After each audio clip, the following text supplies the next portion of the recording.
शिरपूर शहरातील मांडळ चौफुली परिसरात काही महिलांकडून सुरू असलेल्या कथित देहविक्रीच्या अवैध व्यवसायावर अखेर शहर पोलीस व नगर परिषदेने संयुक्त धडक कारवाई केली। अनेक महिन्यांपासून सुरू असलेल्या या व्याप्त गैरप्रकाराविरोधात नागरिकांत तीव्र नाराजी असून वारंवार तक्रारी, चेतावण्या आणि सूचना देऊनही संबंधितांकडून दुर्लक्ष होत होते। त्यामुळे शनिवारी प्रशासनाने कठोर भूमिका घेत अतिक्रमित झोपड्यांवर थेट बुलडोजर चालवला। शनिवारी सकाळपासूनच पोलीस बंदोबस्त तैनात ठेवून नगर परिषद पथकाने अतिक्रमित झोपड्या, शेड हटवण्याची मोहीम राबवली। कारवाई दरम्यान मांडल चौफुली परिसरात मोठी गर्दी जमा झाली। बऱ्याच काळापासून सुरू असलेल्या बेकायदेशीर धंद्यामुळे परिसरातील नागरिकांच्या मनात भीती, अस्वस्थता आणि असुरक्षिततेचे वातावरण निर्माण झाले होते। या कारवाईनंतर परिसर सुटकेचा निश्वास टाकत आहे। नगर परिषदेचे अधिकारी, कर्मचारी तसेच शिरपूर शहर पोलीस स्टेशनचा सुरक्षा बंदोबस्त कारवाईवेळी हजर होता। वरिष्ठांच्या मार्गदर्शनाखाली ही निर्णायक कारवाई पोलीस निरीक्षक किशोर कुमार परदेशी, एपीआय हेमंत पाटील, पीएसआय संदीप दरवडे, पोहेकॉ राजेंद्र रोकडे व डीबी पथकाने केली।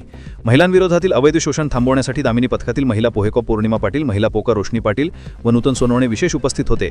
नागरिकांचे म्हणणे आहे की या कारवाईमुळे अखेर परिसरातून बेकायदेशीर धंद्यांचे उच्चाटन होऊन स्वच्छ, सुरक्षित व सन्मान्य वातावरण निर्माण होईल। या कारवाईला नागरिकांनी मोठा पाठिंबा देत समाधान व्यक्त केले।